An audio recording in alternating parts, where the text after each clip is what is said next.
Okay, Drew's podcast, episode 6. It's actually episode 6. Lots of very thought-provoking material this time.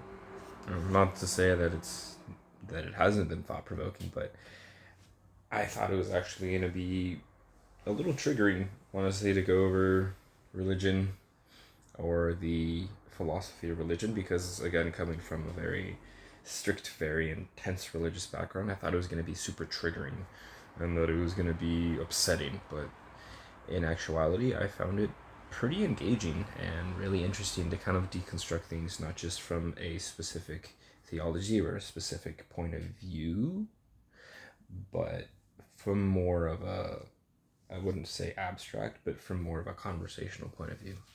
And I liked how the Crash Course number 9 outlined the differences between theology and the philosophy of religion.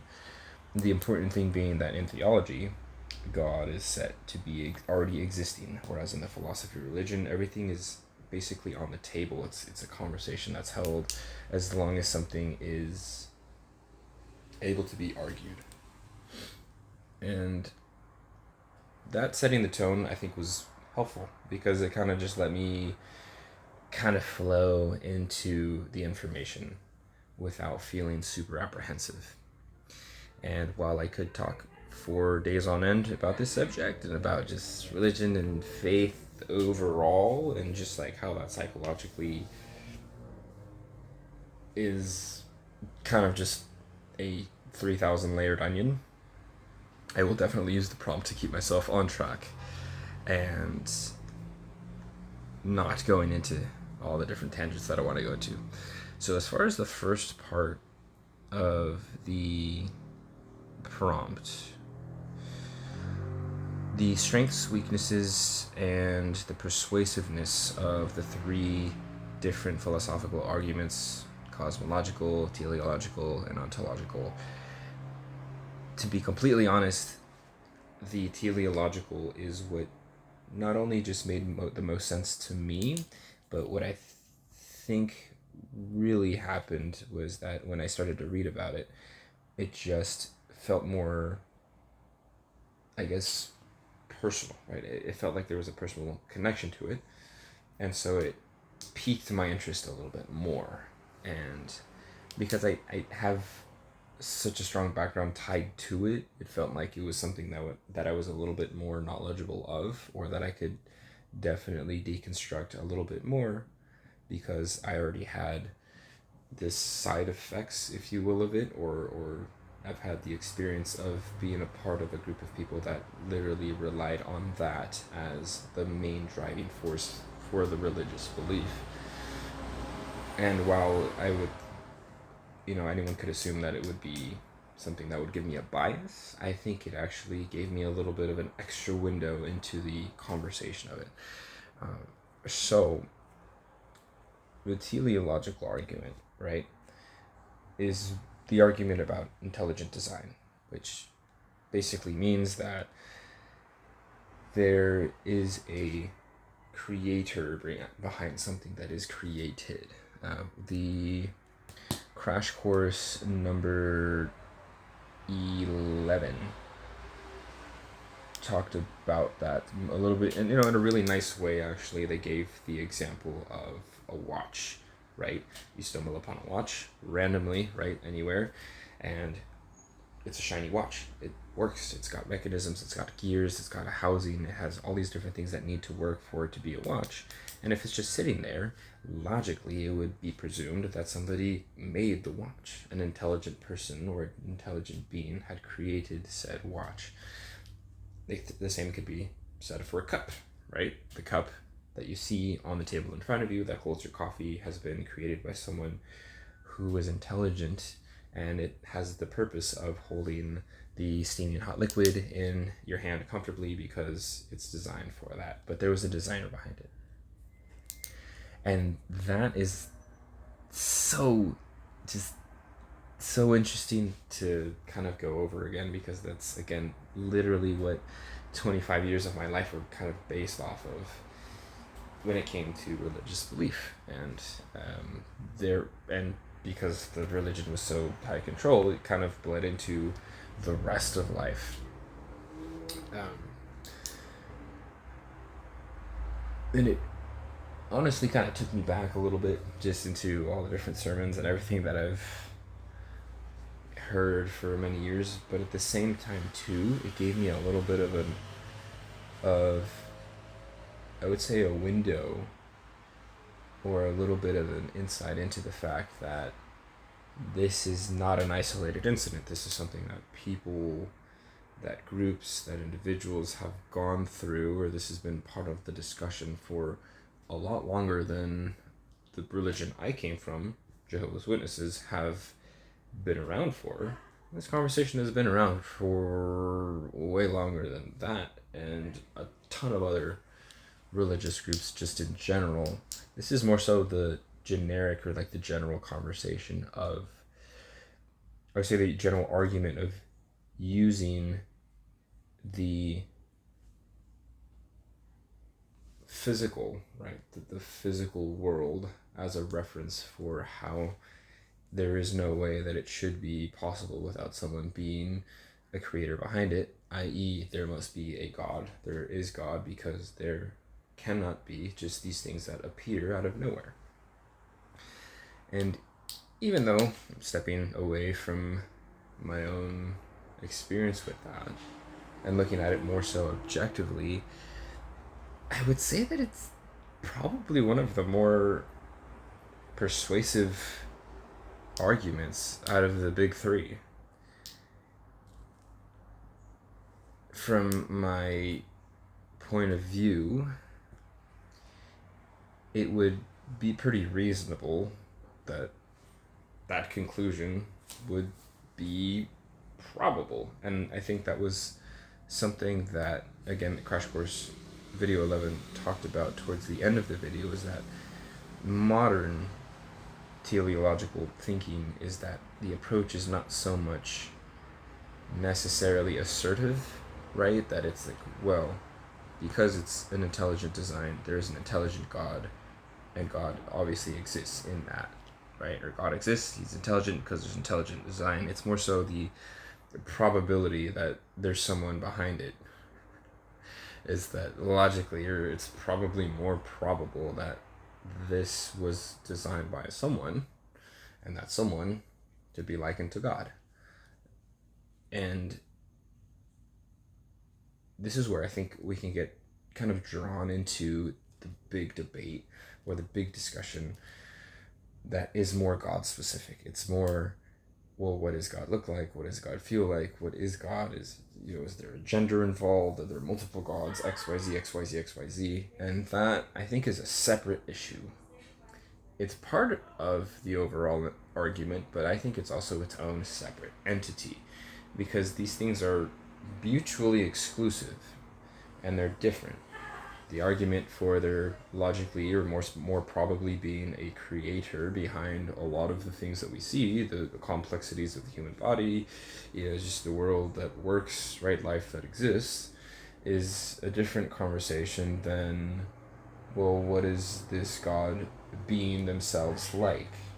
And this is where I think in general people really tend to fuse everything together, and it becomes a very taboo subject. No one really wants to talk about it because it's a very hard subject to talk about, very personal subject to talk about, but also defining it is a challenge, but it's a necessary one if we're going to actually talk about it in a good way.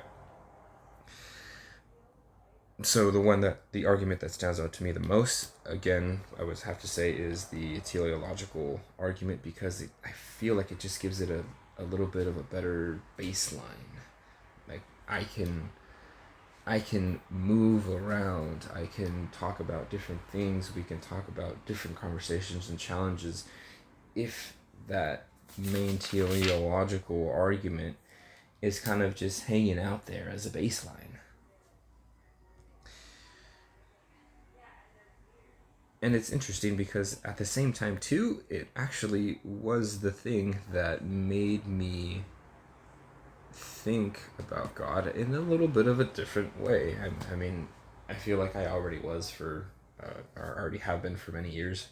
not really conforming to the traditional views of how God exists and how God wants us to be based off of the scripture in the Bible, which is very the scriptures in the Bible, which is very interesting because in the Crash Course videos, I believe it was number 10, where they actually talked about the fact that you can't really use the Bible to prove the Bible. Like, there has to be an outside source to prove something, because you can't use one source to prove itself. Which, just as a side tangent, I thought was a really good point, and I wish was more of a conversational topic, just in general, if we're talking about Bible and religion, but that's a separate conversation again. The thing that made me think about the idea of God in a different way was something that I actually read. It was an excerpt, or it was not an excerpt specifically, but it was something that was included in one of the readings, in the reading of Faith and Reason,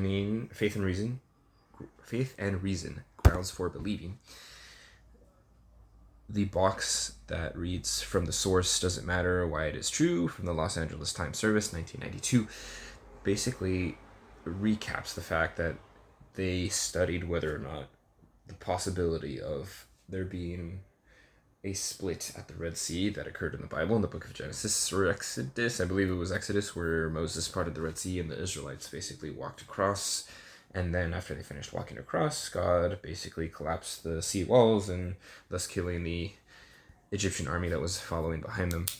And they studied whether or not it would actually be physically possible for something like that to happen. And they found out that it actually could be. It actually could be something that, in a hypothetical situation, could occur.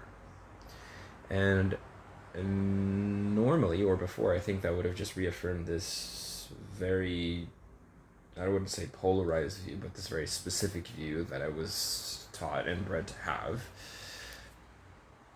about God and life being a certain way, and the Bible being just this source exactly from Him. To now, when I read it, I was more so just intrigued at the hypothetical situation being true, and that more so illustrating to me that there is definitely raw power behind something.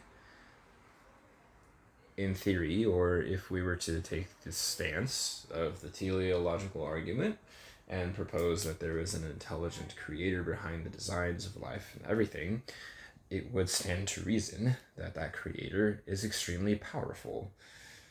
The amount of energy that it would take to physically create something, at whether it be an element, whether it be a compound, whether it be the building blocks of life, requires a lot of energy.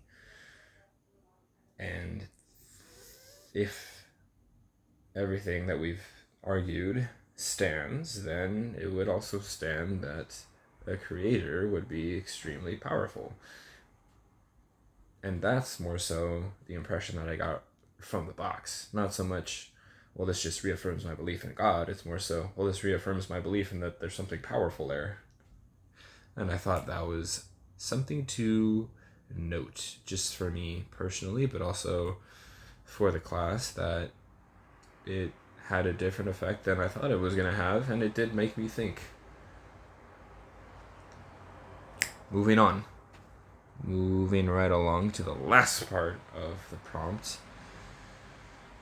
Which do you think is the strongest as far as the arguments? Well, I again feel like the strongest is the one that has, I don't even want to say the least amount of weaknesses, because that's not really fair, but again, I think it's the teleological argument, even though it does have some weaknesses. Now, I didn't talk about the weaknesses yet, so we'll just kind of talk about them right now. There are some definite holes in it, and well, actually, I don't really think that there's too many, I would say, quote-unquote weaknesses. I think there's definitely holes to be probed, if that, wow, yeah, we're not going to focus on the fact that I just said holes to be probed, but you could kind of start to poke it and see where the the follies are. And I mean, one of the main arguments that I remember from the Crash Course videos is that you could, again, argue that it didn't necessarily need to come from a creator. It could have just happened by chance or by just randomness, that the things just so happened to align that allowed for something to manifest itself as like specifically life, right? Natural selection, random mutation leading to life as it is. Or you could also argue, per the Crash Course videos again, I really like the way that they actually put this, was that you're equating two different things. You were equating a physical cup, a physical watch, to something different, which is life, which is biology. And even though I do see the validity in that, and I see where the pokes are trying to be more so stabs to the credibility, or just, I mean, it's a counter argument, right? Which is good to have. I just don't see a huge aha, yes, that makes sense, right?